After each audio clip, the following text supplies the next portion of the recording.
Good afternoon, audience. How are you? How are you doing today? I know that sounds like an everyday question. Maybe you hear it from a friend, from a colleague, or perhaps that stranger that you just see on your way. But every time I hear that question, how are you? It makes me remember the tragic story of my best friend David.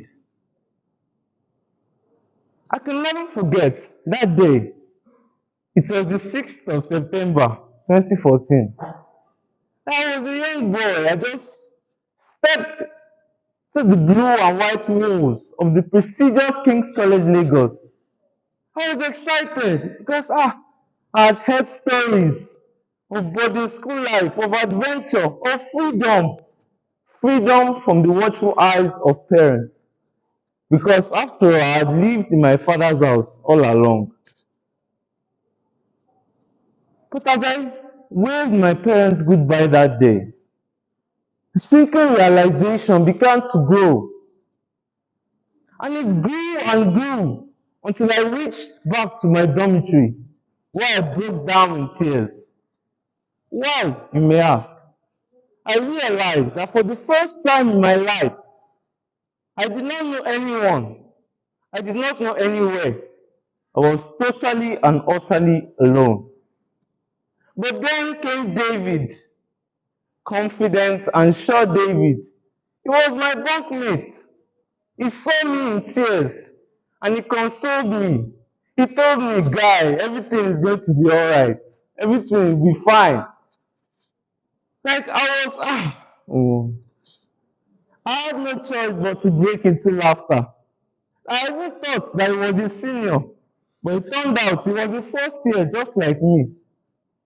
David helped me through those tough early days, and we became the best of friends.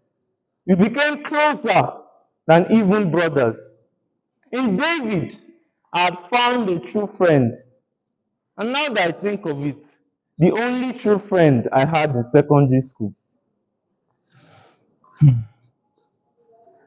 say that everything that goes up must come down. And sadly, this was what happened to our friendship.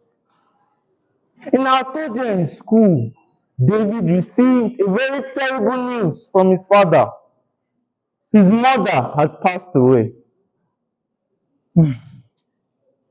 She had battled with leukemia for 3 good years, but finally she gave up the fight and passed on into eternal glory. May her soul rest in peace. This death was particularly tragic because David was from a polygamous home.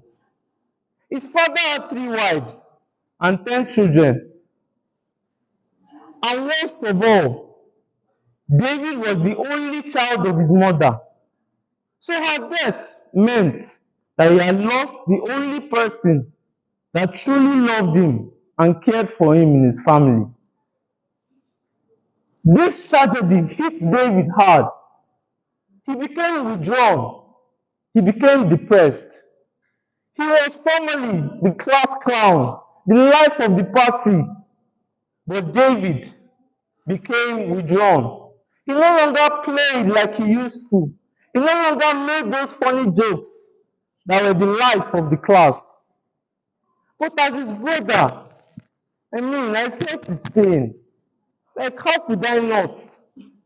I reached out to him with every ounce of compassion and kindness in my heart. I asked David, how are you? I expected him to, Ade, I'm not fine. Omo.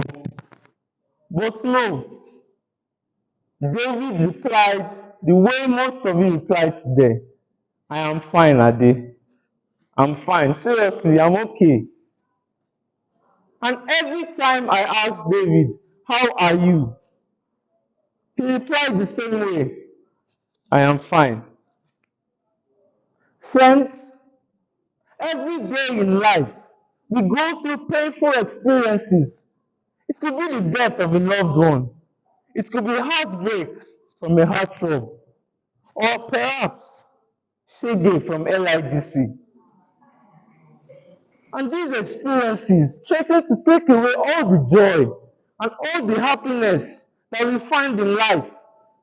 And there comes that friend, that lover, that family member that loves you and cares for you to the extent that he asks you, how are you? But your first instinct is to bottle it up, to disguise all your emotions under a fake "I'm fine," even though you're actually going through a lot. Friends, I tell you today that it is okay not to be fine. It is okay to admit that you need help because indeed, body no be firewood now. You cannot do it alone. It is okay not to be fine. It is okay to share your pains, your fears, your loss with that person that truly cares, that loves you with every being in them. As I sadly remember, David was found 3 weeks later after that call. He was found hanging from the fan of our dormitory with a suicide note taped to his bed. Such a sad story. But you can change this. Whenever life hits you with that baggage, when that painful experience happens, remember that old adage: a problem shared is a problem solved, half solved. Remember, it is okay not to be fine. As I leave here today, I ask you once again, how are you? Head coach.